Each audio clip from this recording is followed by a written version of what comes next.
Hi everyone, welcome to the video. ഇന്നത്തെ ക്ലാസ്സിൽ നമ്മൾ നെക്സ്റ്റ് ചാപ്റ്ററിലേക്ക് കിടക്കുകയാണ്. ഇത്ര നാൾ നമ്മൾ ഒരു പ്രോഗ്രാമിംഗ് ലാംഗ്വേജ് ബേസ് ചെയ്തിട്ടുള്ള കുറച്ച് കാര്യങ്ങളൊക്കെയാണ് പഠിച്ചു വന്നത്. ഈ ഒരു ചാപ്റ്ററിൽ നമ്മൾ കമ്പ്യൂട്ടിങ്ങിനെ പറ്റിയിട്ടും cloud computing, distributed computing, AI ഇതിനൊക്കെ പറ്റിയിട്ടാണ് നമ്മൾ പഠിക്കണത്. അപ്പോൾ 11th chapter advances in computing. നമുക്കറിയാം, പണ്ട് കാലത്ത് നമ്മുടെ കമ്പ്യൂട്ടേഴ്സ് വന്നു, കമ്പ്യൂട്ടേഴ്സിലേക്ക് പിന്നെ ഇൻ്റർനെറ്റ് കണക്ഷൻ വന്നു, ക്ലയൻറ്റ് സെർവർ കമ്മ്യൂണിക്കേഷൻ അവിടെ പോസിബിളായി. അങ്ങനെ കാലഘട്ടങ്ങൾ കഴിഞ്ഞ് ഇന്നത്തെ ഒരു കാലഘട്ടം എത്തിയപ്പോൾ നമുക്ക് കമ്പ്യൂട്ടേഴ്സിൻ്റെ ആവശ്യകത കൂടി വരികയാണ്. മാത്രമല്ല, നമ്മൾ മനുഷ്യരും അതുപോലെ തന്നെ കമ്പ്യൂട്ടേഴ്സും തമ്മിലുള്ള ഒരു ബോണ്ട് അല്ലെങ്കിൽ ഒരു ഇൻട്രാക്ഷൻ കുറച്ചുകൂടി ഈസിയാണ് അല്ലേ. നമുക്ക് ചുറ്റുമുള്ള പല സംവിധാനങ്ങളും കമ്പ്യൂട്ടറൈസ്ഡ് ആയിട്ട് മാറിക്കഴിഞ്ഞു. അപ്പോൾ അത്രയും ഫ്രണ്ട്ലി ആയി കഴിഞ്ഞു നമ്മുടെ കമ്പ്യൂട്ടേഴ്സ് ആണെങ്കിലും കമ്പ്യൂട്ടിംഗ് ആണെങ്കിലും. അതുപോലെ തന്നെ നമ്മുടെ റിയൽ വേൾഡിലുള്ള പല പ്രോബ്ലംസും കമ്പ്യൂട്ടിംഗ് അല്ലെങ്കിൽ ന്യൂ ടെക്നോളജീസ്, പുതിയ ടെക്നോളജീസൊക്കെ വന്നത് മൂലം സോൾവ് ചെയ്യപ്പെട്ടിട്ടുണ്ട്. അപ്പം ഇനി നമുക്ക് നോക്കാൻ പോകുന്നത് ഡിസ്ട്രിബ്യൂട്ടഡ് കമ്പ്യൂട്ടിങ്ങിൻ്റെ കുറച്ച് കാര്യങ്ങളെ പറ്റിയിട്ടാണ്. ഡിസ്ട്രിബ്യൂട്ടഡ് കമ്പ്യൂട്ടിംഗ് എന്ന് പറയുന്നത് ഇപ്പോഴത്തെ നമ്മുടെ സൊസൈറ്റിയിലാണെങ്കിലും നമ്മുടെ റിയൽ വേൾഡിലാണെങ്കിലും കമ്പ്യൂട്ടേഴ്സ് എല്ലാം ഇപ്പോൾ ഒരു കാര്യം ചെയ്യണമെങ്കിൽ ഒരു കമ്പ്യൂട്ടേഴ്സിനെ മാത്രം ഡിപ്പെൻഡ് ചെയ്ത് അതിൽ മാത്രമല്ല കാര്യങ്ങൾ ചെയ്യണേ. ഇപ്പോൾ വലിയൊരു പ്രോബ്ലം സോൾവിങ്ങിന് വേണ്ടിയിട്ട് പല കമ്പ്യൂട്ടേഴ്സ് അതിൽ ഇൻവോൾവ്ഡായി അവർ തമ്മിൽ വർക്ക് ചെയ്ത് അല്ലേ, അങ്ങനെ വലിയൊരു പ്രോബ്ലം നമുക്ക് സോൾവ് ആക്കാനായിട്ട് പറ്റുന്നുണ്ട്. അതിനാണ് ഡിസ്ട്രിബ്യൂട്ടഡ് കമ്പ്യൂട്ടിംഗ് എന്ന് പറയുക. പല സ്ഥലങ്ങളിലായിട്ട് അല്ലെങ്കിൽ പല കമ്പ്യൂട്ടേഴ്സായിട്ട് വർക്ക് ചെയ്ത് ഈ ഇൻ്റർനെറ്റ് വഴി അവർ കമ്മ്യൂണിക്കേറ്റ് ചെയ്ത് ആ ഒരു വലിയൊരു പ്രോബ്ലത്തിനെ സോൾവ് ചെയ്യുന്നു. അപ്പോൾ പല കമ്പ്യൂട്ടേഴ്സും ലൊക്കേറ്റ് ചെയ്യുന്നത് അതത് ഡാറ്റാ സെൻറ്റേഴ്സിലായിരിക്കും. അപ്പോൾ അങ്ങനെ ഡിസ്ട്രിബ്യൂട്ടഡ് കമ്പ്യൂട്ടിങ് വന്നു. അതുമൂലം നമ്മുടെ പല പ്രോബ്ലംസും എന്ത് ചെയ്യാൻ പറ്റിയിട്ടുണ്ട്, അവിടെ സോൾവ് ചെയ്യാനായിട്ട് പറ്റിയിട്ടുണ്ട്. പിന്നെ നമുക്കിവിടെ പറയാനുള്ളൊരു കാര്യം എന്ന് പറയുന്നത് സൈബർനെറ്റിക്സ് എന്ന് പറയുന്നൊരു വേർഡാണ്.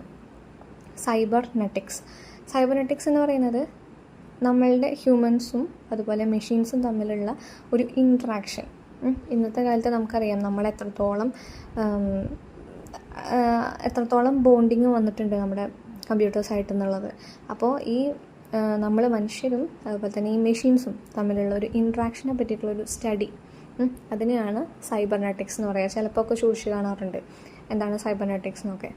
അപ്പം അതിന് ശേഷം നമുക്കിപ്പോൾ ഇവിടെ AI ഒക്കെ വന്നു. ഇന്നത്തെ കാലത്ത് ആർട്ടിഫിഷ്യൽ ഇൻ്റലിജൻസ്, AIയുടെ പ്രാധാന്യം എന്താണെന്ന് നമുക്ക് എല്ലാവർക്കും അറിയാം അല്ലേ. നമുക്ക് ചെയ്യാവുന്നത് തന്നെ, അതായത് മനുഷ്യന്മാർ ചിന്തിക്കുന്നതായിട്ടും പ്രവർത്തിക്കുന്നതായിട്ടുള്ള കാര്യങ്ങൾ കുറച്ചുകൂടിയും സിംപ്ലറായിട്ട് നമുക്ക് മെഷീൻസ് ചെയ്തു തരാണ്. അതിനെയാണ് ആർട്ടിഫിഷ്യൽ ഇൻ്റലിജൻസ് എന്നൊക്കെ പറയുന്നത്. അപ്പോൾ അത്രയും ഈ AIയുടെയൊക്കെ ടെക്നോളജി വന്നത് പിന്നെ നമ്മുടെ ബയോളജി ഫീൽഡിൽ, ബയോ ഇൻഫോർമാറ്റിക്സ് ആ ഒരു ഫീൽഡിലാണെങ്കിലും അതുപോലെ തന്നെ മറ്റ് പല ഫീൽഡുകളിലും പുതിയ ചേഞ്ചസ് വരികയും പിന്നെ ഹ്യൂമൻ ബീയിങ്ങിനുള്ള അത്രയും വർക്ക് ലോഡൊക്കെ അവിടെ കുറയാണ് അല്ലേ. നമുക്ക് പല കാര്യങ്ങളും അത്രയും അക്യുറേറ്റായിട്ട് നമുക്ക് കിട്ടാനൊക്കെ ആയിട്ട് തുടങ്ങി. അപ്പോൾ ഇത്രയാണ് നമ്മുടെ ഈ ഇൻട്രോയിൽ നമുക്ക് പറയാനുള്ളത്. അപ്പോൾ നമുക്ക് നേരെ ടോപ്പിക്കിലേക്ക് വരാം. നമ്മുടെ ഫസ്റ്റ് ടോപ്പിക്കാണ് ഡിസ്ട്രിബ്യൂട്ടഡ് കമ്പ്യൂട്ടിംഗ് പാരഡിം. നമ്മളിപ്പോൾ തന്നെ പറഞ്ഞ് നിർത്തിയതാണ് എന്താണ് ഡിസ്ട്രിബ്യൂട്ടഡ് കമ്പ്യൂട്ടിംഗ് എന്നൊക്കെ. അപ്പോൾ ഡിസ്ട്രിബ്യൂട്ടഡ് കമ്പ്യൂട്ടിംഗ് എന്ന് പറയുന്നത് എന്താ, നമ്മൾ നേരത്തെ പറഞ്ഞ പോലെ കുറേ കമ്പ്യൂട്ടേഴ്സ് ഒരുമിച്ച് വർക്ക് ചെയ്ത് ഇൻ്റർനെറ്റ് വഴി കണക്റ്റഡായിട്ട് ഇരുന്ന് വർക്ക് ചെയ്ത് ഒരു പ്രോബ്ലത്തിനെ സോൾവ് ചെയ്യുന്നു. അതാണ് ഡിസ്ട്രിബ്യൂട്ടഡ് കമ്പ്യൂട്ടിംഗ്. ഇനി എന്താണ് പാരഡിം എന്ന് പറയുന്നത്, ഇപ്പോൾ ഏതൊരു ഡിസ്ട്രിബ്യൂട്ടഡ് കമ്പ്യൂട്ടിംഗ് ആണെങ്കിലും അവിടെ എന്തെങ്കിലും ഒരു പാറ്റേൺ അല്ലെങ്കിൽ ഒരു മോഡലിനെ ഡിപ്പെൻഡ് ചെയ്തിട്ടായിരിക്കും എന്ത് ചെയ്യുന്നത്, അവർ വർക്ക് ചെയ്യുന്നതാണെങ്കിലും അവരുടെ എല്ലാ കോംപ്ലക്സിറ്റി അവർ സോൾവ് ചെയ്യുന്നതൊക്കെ. അപ്പോൾ ആ ഒരു പാറ്റേൺ അല്ലെങ്കിൽ ഒരു മോഡലിനെയാണ് നമ്മൾ പാരഡിം എന്ന് പറയുന്നത്. അപ്പോൾ നമ്മൾ ഡീറ്റെയിൽ ആയിട്ട് എന്താണ് ഡിസ്ട്രിബ്യൂട്ടഡ് കമ്പ്യൂട്ടിംഗ് എന്ന് പഠിക്കാൻ പോവുകയാണ്. നമ്മൾ നേരത്തെ പറഞ്ഞായിരുന്നു എന്താണ് ഡിസ്ട്രിബ്യൂട്ടഡ് കമ്പ്യൂട്ടിംഗ് എന്ന് അല്ലേ. അതിൻ്റെ ഒരു ഉദാഹരണമായിട്ട് നമുക്ക് പറയാൻ പറ്റുന്നത് ATM, ഓട്ടോമാറ്റിക് ടെല്ലർ മെഷീൻ. നമ്മൾ പൈസ എടുക്കുന്ന ATM ഇല്ലേ, ആ ATM തന്നെ നമുക്ക് ഒരു ബാങ്കിൻ്റെ ഒരു പെർട്ടിക്കുലർ ഒരു ബാങ്കിൻ്റെ ATM പല സ്ഥലങ്ങളിലുണ്ടാവും. പല സ്ഥലങ്ങളിൽ പല ആൾക്കാർക്കും അത് യൂസ് ചെയ്യാനായിട്ട് പറ്റുന്നുണ്ട് അല്ലേ.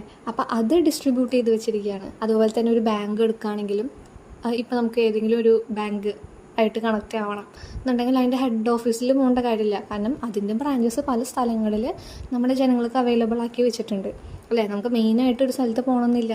അപ്പോൾ ഇതെല്ലാം കണക്റ്റഡായി വർക്ക് ചെയ്യുന്നതുകൊണ്ടാണ് അതിനെ ഡിസ്ട്രിബ്യൂട്ടഡ് കമ്പ്യൂട്ടിംഗ് സിസ്റ്റത്തിൻ്റെ ഒരു ഉദാഹരണമായിട്ട് പറയുന്നത്. അപ്പോൾ നമ്മുടെ വേൾഡ് വൈഡ് വെബ് നമുക്ക് എവിടെ ഇരുന്നിട്ട് വേണമെങ്കിലും എന്ത് വേണമെങ്കിലും നമുക്ക് എന്ത് ചെയ്യാൻ പറ്റുന്നുണ്ട്, വേൾഡ് വൈഡ് വെബ് വഴി ആക്സസ് ചെയ്യാനായിട്ടും പറ്റുന്നുണ്ട്. അതും ഒരു ഡിസ്ട്രിബ്യൂട്ടഡ് കമ്പ്യൂട്ടിങ്ങിൻ്റെ ഒരു വലിയൊരു എക്സാമ്പിളാണ്. അപ്പോൾ എന്താണ് ഡിസ്ട്രിബ്യൂട്ടഡ് കമ്പ്യൂട്ടിംഗ് എന്ന് പറയുന്നതിൻ്റെ ഒരു ഡെഫിനിഷൻ ഇവിടെ തന്നിട്ടുണ്ട്. Distributed computing is a method of computing in which large problems can be divided into many small problems which are distributed to many computers. അതായത് കുറേ കമ്പ്യൂട്ടേഴ്സിൽ ആയിട്ട് നമ്മൾ എന്ത് ചെയ്യുന്നു, വലിയൊരു ലാർജ് പ്രോബ്ലത്തെ കുഞ്ഞ് സ്മോൾ പ്രോബ്ലംസ് ആയിട്ട് ഡിവൈഡ് ചെയ്തിട്ട് എന്ത് ചെയ്യുന്നു, പല കമ്പ്യൂട്ടേഴ്സിലേക്കായിട്ട് അസൈൻ ചെയ്യുന്നു.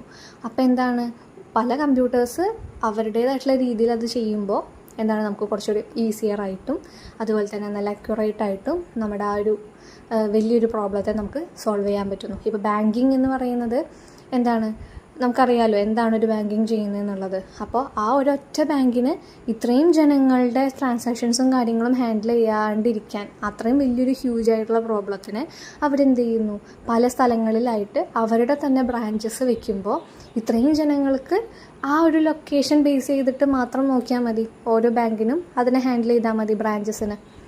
അപ്പോൾ അവരുടെ വർക്ക് ലോഡും കുറയാണ്.